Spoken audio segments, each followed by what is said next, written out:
Hello everyone, class 11 semester 1-এর ইকোনমিক্সের chapter 10 অর্থাৎ কেন্দ্রীয় প্রবণতার বিভিন্ন পরিমাপের বাকি অংশের প্রশ্ন উত্তর আজ এই ভিডিওতে আমি আলোচনা করলাম। এর আগের ভিডিওতে আমি চ্যাপ্টার 10-এর প্রথম 34টা প্রশ্ন বলে আলোচনা করেছিলাম। আজ এই ভিডিওতে চ্যাপ্টার 10টা শেষ করব। শুরু করছি পরবর্তী প্রশ্ন, 35 নম্বর প্রশ্ন। 1, 3, 5 ... 2n-1 এই মানগুলির গাণিতিক গড়ের সঠিক মানটি হলো n+1/2 n-1/2 n/2। সঠিক উত্তর অপশান সি n। 36 নম্বর প্রশ্ন। 2, 4, 5, 6, 7, 8, 9, 10, 12, 14 এই মানগুলির সংখ্যাগুরু মান কত? 8, 10, 14 কোনোটাই নয়। সঠিক উত্তর অপশান ডি কোনোটাই নয়, এখানে সংখ্যাগুরু মানের কোনো অস্তিত্ব নেই। 37 নম্বর প্রশ্ন। 5, 3, 2, 7, 5, 9, 3, 8, 5 এই মানগুলির সংখ্যাগুরু মান কত? 3, 5, 8 কোনোটাই নয়। সঠিক উত্তর অপশান 5, কারণ 5 এখানে 3বার রয়েছে, তাই 5টা সবথেকে বেশি রয়েছে বলে এটা সঠিক উত্তর 5। 38 নম্বর প্রশ্ন। দুটি ধনাত্মক সংখ্যা এ ও B A B greater than B গাণিতিক গড় 5 এবং গুণোত্তর গড় 4 হলে এ ও বি এর সম্ভাব্য মান কত? A7, B3, A8, B2, A6, B4 কোনোটাই নয়। সঠিক উত্তর option B A8, B2। Next 39 নম্বর প্রশ্ন। 7, 6, -1, 10, x+3 রাশিগুলির গাণিতিক গড় 9 হলে এক্সের মান কত? 7, 8, 9, 10। সঠিক উত্তর হচ্ছে অপশান সি 9। এই প্রশ্নের ক্ষেত্রে এই 7 সবগুলো যোগ করতে হবে, আর যেহেতু গাণিতিক গড় 9 বলে দিয়েছে তাই 9 = 7 + x - 2 + 10 + 6 + 3 / 4 হবে, কারণ এখানে 4টে রাশি আছে তাই। তো সেই জন্য ভাগ 4 করলে নর্মাল বীজগণিতিক যে ইকুয়েশন সমাধান করে সেই সমাধানে উত্তর হবে 9। নেক্সট 40 নম্বর প্রশ্ন। 28 ও 7 সংখ্যা দুটির গুণোত্তর গড় x হলে x এর মান কত? 10, 12, 14, 16। সঠিক উত্তর অপশান সি 14। দুটি সংখ্যার am ও gm যথাক্রমে 6.5 ও 6। সংখ্যা দুটির hm কত? hm হচ্ছে harmonic mean, gm square = hm × am। তো সেই সূত্রে 5.20, 5.54, 5.85, 5.95। সঠিক উত্তর অপশান বি 5.54। 42 নম্বর প্রশ্ন। যদি 7, x - 3, 10, x+3 ও x - 5 এর গাণিতিক গড় 15 হয় তবে নিম্নে প্রদত্ত মানগুলির মধ্যে কোনটি x এর মান হবে তা নির্ণয় করো। 21, 31, 41, 51। সঠিক উত্তর অপশানে 21, যেটাই 39 মতো কোশ্চেনের সেম। নেক্সট 43 নম্বর প্রশ্ন সেম।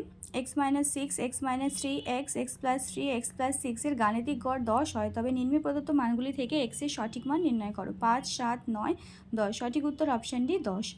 44 নম্বর প্রশ্ন। দুটি সংখ্যার am ও gm যথাক্রমে 25 ও 15। নিম্নে প্রদত্ত মানগুলির থেকে সংখ্যা দুটির মান নির্বাচন করো। 10, 40, 15, 35, 20, 30, 5, 45। সঠিক উত্তর হবে এখানে অপশান ডি 5 আর 45। আমি সংখ্যাগুলোকে ভেঙে দেখেছি জিএম কার 15 বেরোচ্ছে, তো অপশান ডি এর 15 বেরোচ্ছে, তো এটাই হচ্ছে সঠিক উত্তর। নেক্সট শূন্যস্থান পূরণ করো।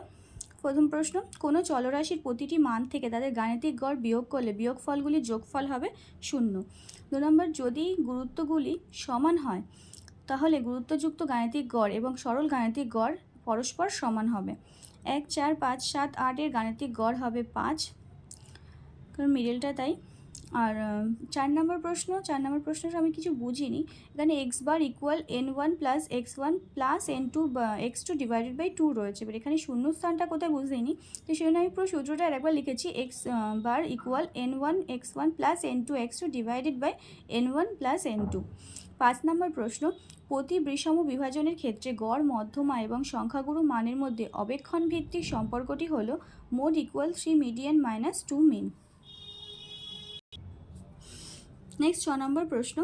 কোনো চলরাশির প্রতিটি মান থেকে মধ্যমার বিয়োগফলের পরম মানগুলির সমষ্টির মধ্যমা বিচ্যুতি। 7 নম্বর প্রশ্ন। ক্রমযোগী পরিসংখ্যা রেখাদ্বয় থেকে ড্যাশ সহজেই বের করা যায়, মধ্যমা সহজেই বের করা যায়। 8 নম্বর। উন্মুক্ত শ্রেণীর যুক্ত পরিসংখ্যা বিভাজনের ক্ষেত্রে ড্যাশকে উপযুক্ত গড় হিসেবে গ্রহণ করা যায়, মধ্যমাকে। 9 নম্বর প্রশ্ন। 9, 10, 14, 19, 25, 36 এই রাশিগুলির মধ্যমা 19। এখানে যেহেতু ছোটো থেকে বড় সাজানোই রয়েছে তাই মিডিল যেটা সেটাই হচ্ছে মধ্যমা। 10 নম্বর। যে রাশিটি সব থেকে বেশিবার উপস্থিত থাকে তাকে বলে সংখ্যাগুরু মান বা মোড। নেক্সট পরের দাগ, সত্য না মিথ্যে লেখো। 1 নম্বর, গাণিতিক গড় থেকে রাশিমালার বিচ্যুতির সমষ্টি সর্বনিম্ন। সত্য। গাণিতিক গড় বের করার জন্য ক্রমযোগী পরিসংখ্যা বিভাজনকে সকল পরিসংখ্যা বিভাজনে রূপান্তরিত করতে হবে। মিথ্যা। নেক্সট 3 নম্বর প্রশ্ন, বড় সংখ্যার গুরুত্ব বড় রাশি এবং ছোট সংখ্যার গুরুত্ব ছোট রাশি ধরে গুরুত্বযুক্ত গড় বের করলে তা সরল গাণিতিক গড়ের থেকে কম হবে। সত্য।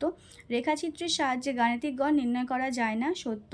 4টি সংখ্যার গাণিতিক গড় 50, যদি প্রতিটি সংখ্যার সঙ্গে 5 যোগ করা হয় তাহলে গাণিতিক গড় 5 বাড়বে। সত্য। 6 নম্বর প্রশ্ন, ধনাত্মক প্রতিসম বিভাজনের ক্ষেত্রে সংখ্যাগুরু মান গাণিতিক গড় অপেক্ষা বড়। মিথ্যা। কোনো রাশিতত্ত্বে একটির বেশি সংখ্যাগুরু মান থাকতে পারে। মিথ্যা। মধ্যমা সেই মান যার পরিসংখ্যা সর্বাধিক। মিথ্যা। প্রতিসম বিভাজনের ক্ষেত্রে x বার ইকুয়াল m1 ইকুয়াল m0। সত্য। মধ্যমা থেকে রাশিগুলির বিয়োগফলের সমষ্টি 0। সত্য। নেক্সট আছে বিবৃতি ভিত্তিক প্রশ্নাবলীতে। প্রথম প্রশ্ন, বিবৃতি 1-এ প্রদত্ত রাশিমালার প্রতিটি রাশিকে বিবেচনা করে গড় মান নির্ণয় করতে হবে, আর গড়টি যেন এমন হয় যে বীজগাণিতিক সূত্রগুলি প্রয়োগের ক্ষেত্রে এটা উপযুক্ত হয়। বিকল্প উভয়ই সত্য, উভয় বিবৃতি মিথ্যে।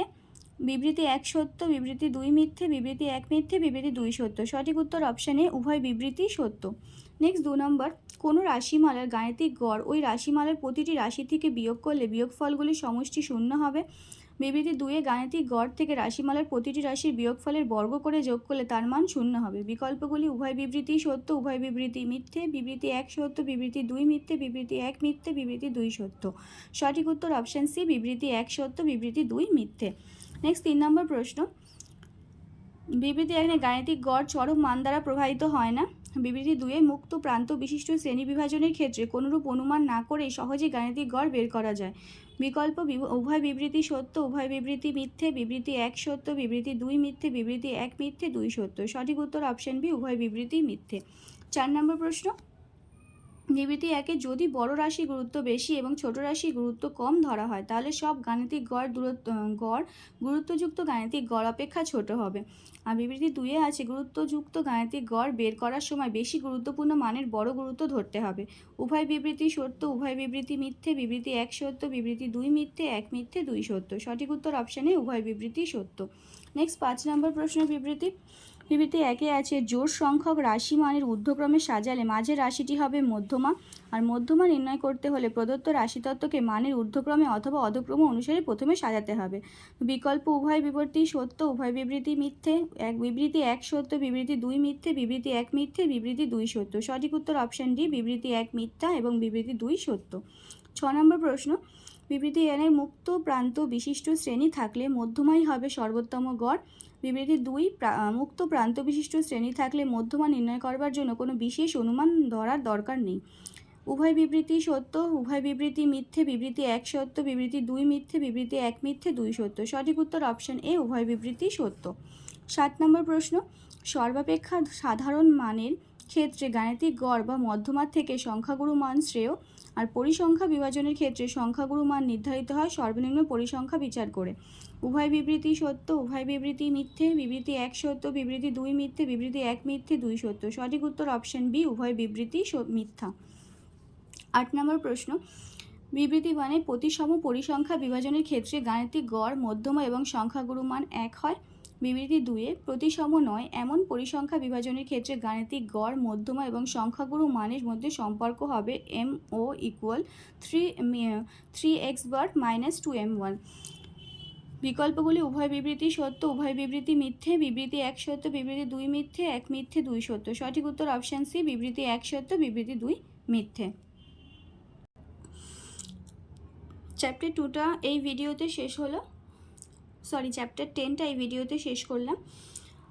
তোমরা জানো স্ট্যাটিস্টিক বা রাশিবিজ্ঞানের 20 মার্কসের MCQ কোশ্চেন আসবে, তো এই চ্যাপ্টারটা খুব ভালো করে প্র্যাকটিস করো, কারণ এর মধ্যে অনেক ইকুয়েশন আছে, সেগুলো সলভও করতে হবে খুব ভালো করে। তাই এই চ্যাপ্টারটা অবশ্যই প্র্যাকটিস করবে। ভিডিওটি হেল্পফুল হলে অবশ্যই লাইক করো এবং বন্ধুদের মধ্যে অবশ্যই শেয়ার করো। আর নেক্সট যে নমুনা প্রশ্ন উত্তর আছে আমি নেক্সট ভিডিওতে ওগুলো দেবো। Thank you.